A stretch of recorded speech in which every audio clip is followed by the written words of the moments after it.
Assalamualaikum warahmatullahi wabarakatuh. Kembali jumpa dengan saya Mas Nuk dari Pondok Ibnus Indonesia ya. Buat Anda, semoga Anda tidak bosan menonton video-video yang ada di channel ini, karena insya Allah saya akan membagikan atau sharing kepada Anda.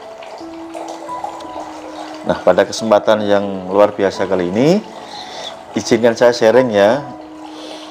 Ada tulisan yang sangat menarik dari sahabat saya, yaitu beliau Pak Agung Bibi, tentang fenomena dukun ya. Karena kenapa saya bahas ini berkaitan dengan cara berpikir. Semoga dengan apa yang saya sampaikan di video ini membuat Anda nanti semakin paham pola pikir. Oke.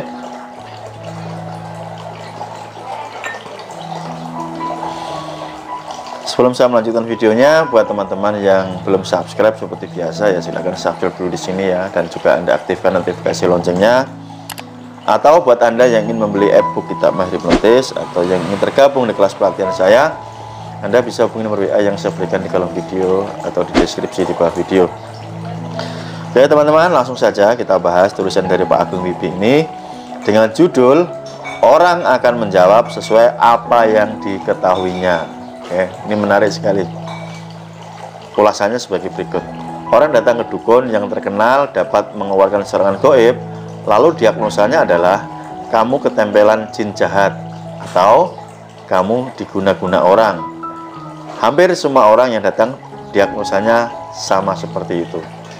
Nah, ini seperti kalau Anda perhatikan, kalau pasien-pasien datang misalkan ke Ningsih Tinampi ya, kan sudah terkenal itu, diagnosanya ya selalu tidak jauh-jauh dari pelet, santet, guna-guna, ketempelan jin, dan lain sebagainya. Saya lanjutkan. Lalu ada pengamat yang bilang, wah nggak bener dukunnya, mosok semua yang datang diagnosanya sama. Oke, siapa yang salah? Dukunnya, pasien, atau pengamat? Mari kita lihat pelan-pelan fenomena perilaku manusia. Kita sebenarnya sudah tahu kemana kita akan mendapatkan jawaban yang kita inginkan. Misalkan kita lapar dan mau beli makan, maka tidak mungkin kita pergi ke toko bahan bangunan ya, logis ya, kalau Anda lapar ya perginya ke warung makan, tidak mungkin datang ke toko bahan bangunan. Ini perilaku berpikir. Saya lanjutkan. Kita pergi ke dokter karena kita ingin diagnosa medis. Oke, sepakat ya. Dokter sesuai dengan apa yang diketahuinya akan memberikan diagnosa medis. Kemudian orang pergi ke dukun untuk apa? Apa yang ingin didengarnya? Apakah orang yang ke dukun ingin mendengar diagnosa medis? Ya, saya yakin tidak. Mereka sudah tahu datang ke siapa dan akan mendapatkan jawaban seperti apa. Ya, tidak mungkin ya orang pergi ke dukun atau apa ingin mendapatkan jawaban diagnosa medis ya, logis ya. Jadi ya sepakatlah ketika kita atau orang-orang ini datang ke orang pintar, masa ingin mendengar jawaban tentang diagnosa medis. Ini tidak masuk akal. Artinya mereka sudah tahu datang ke siapa dan akan mendapatkan jawaban seperti apa. Nah, ini ada yang menarik di tulisan ini. Saya lanjutkan. Di sebuah podcast ada pasien dukun yang komplain karena diagnosanya adalah ketempelan jin.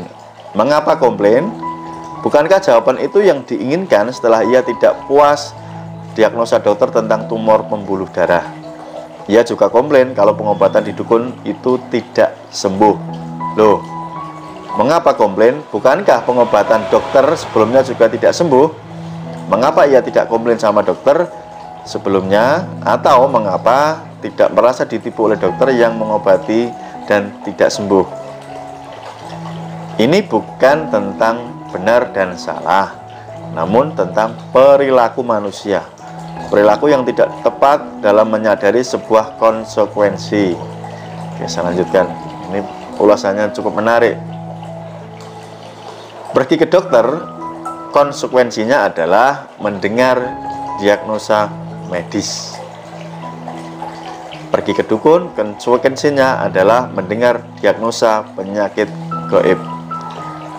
Pergi ke tukang urut, diagnosanya adalah otot kaku dan kecapean.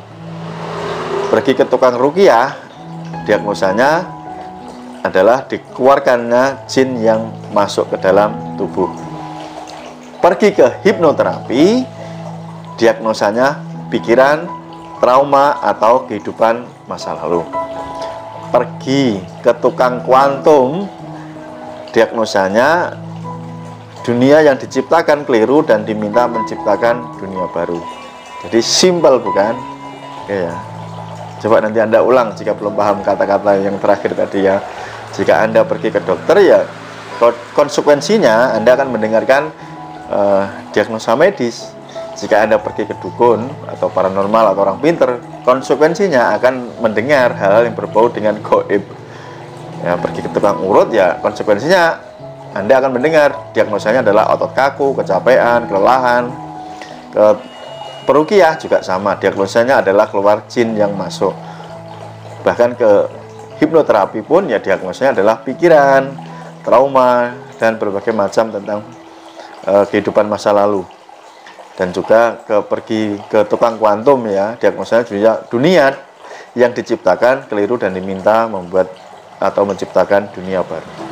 Oke, dipahami ya. Ini tentang perilaku, cara berpikir manusia. Jadi apa yang ingin Anda dengarkan dan kemana Anda pergi adalah hal yang sudah Anda ketahui konsekuensinya. Logis, jika Anda ingin ke dokter, ya Anda akan tahu jawaban kira-kiranya kan, ya tidak jauh-jauh dari medis. Pergi ke dukun, ya tidak jauh-jauh dari hal gaib. Ke ruqyah juga sama, tidak jauh-jauh dari jin dan lain sebagainya.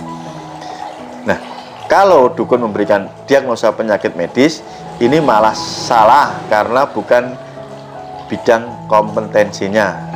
Nah, di tulisan ini beliau mengatakan, saya malah heran ketika melihat seorang pengamat yang profilnya dokter tertawa ketika tahu bahwa diagnosa dukun hampir sama semua, yaitu ketempelan, kena guna-guna, kena santet, atau diganggu jin. Loh, nanti kalau dukunnya memberi diagnosa medis, Anda juga marah karena hal itu ranah kompetensi dokter.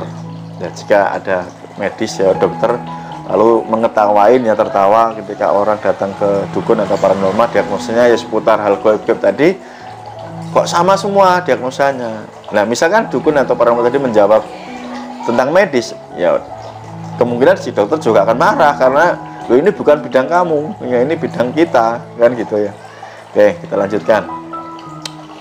Bukankah diagnosa si dukun sudah sesuai dengan apa yang diketahuinya? Maksud ya, jadi ya namanya paranormal, dukun atau apapun, ya dia akan mendiagnosa sesuai dengan ilmu pengetahuan yang dia pelajari. Pengerti ya, pahami ya. Lalu masalahnya di mana? Masalahnya adalah pada perilaku manusia itu sendiri. Orang yang sudah tahu kok kalau ke dukun akan mendapat diagnosa dan jawabannya seperti apa, ya tinggal kita menyadari konsekuensi dari pilihan-pilihan tersebut ya. Intinya ketika Anda ya akan menduga jawabannya, ya tidak jauh-jauh dari itu gitu loh. Ya sesimpel itu sebenarnya. Anda pergi ke dokter, ya akan mendapatkan jawaban medis. Ke dukun atau paranormal, ya akan mendapatkan jawaban-jawaban seperti itu. Ke tukang urut tadi, ya tidak jauh-jauh dari apa yang dipelajari atau dikuasai atau dikompetensikan oleh masing-masing. Oke, saya lanjutkan. Pernah berkunjung ke negara maju, Amerika dan Australia misalnya, pernah baca koran setempat, Anda akan melihat iklan paranormal memenuhi beberapa halaman. Ada tarot reader, future reading, ghost hunter, dan sederet kemampuan unik non-logis lainnya. Praktek kemampuan non-logis seperti itu tidak bisa dihilangkan. Yang perlu disadari adalah konsekuensi orang yang memilihnya. Ketika sudah memilih dan tahu konsekuensinya, maka anggapan ditipu harusnya tidak ada lagi. Cerdas iya, bego jangan. Nah, itu akhir dari tulisan beliau ya, saya baca di sini ya. Oke. Jadi buat teman-teman ini cukup menarik dibahas ya, supaya Anda ketika mau mengambil sebuah keputusan, ya Anda tahu konsekuensinya gitu loh. Anda punya banyak masalah nih, tanyanya ke saya, seorang hipnoterapis, ya saya akan mengarahkan sesuai dengan kompetensi saya, yaitu tentang cara berpikir Anda, pola pikir. Ya kita bedah-bedah, oke? Maka saat Anda WA saya, apapun masalah Anda, ya saya akan jawab. Anda akan harusnya belajar tentang ilmu hipnotis, ilmu pikiran. Ya. Loh Mas, semua jawabannya kok harus belajar ilmu hipnotis? Lah karena saya puasinya di situ, kompetensi saya di situ. Kalau Anda tidak puas, ya Anda bisa mencari ke orang lain. Toh Anda sudah tahu bahwa channel saya membahas tentang dunia hipnotis, maka jawabannya ya logis. Malah kalau saya menjawab tidak sesuai kompetensi saya, menjawab misalkan dengan jawaban medis, ya malah kacau gitu loh. Ngerti ya teman-teman? Dipahami, ini tentang cara pola berpikir. Menarik ini. Lalu saya akan melanjutkan lagi tulisan, ya sebetulnya guyon ya, tapi menurut saya ada ilmunya bagi yang paham ya, yaitu dari Mas Amor ya. Ada beberapa tulisan. Oke, saya baca saja ya. Judulnya menarik nih. Tutorial jadi dukun profesional.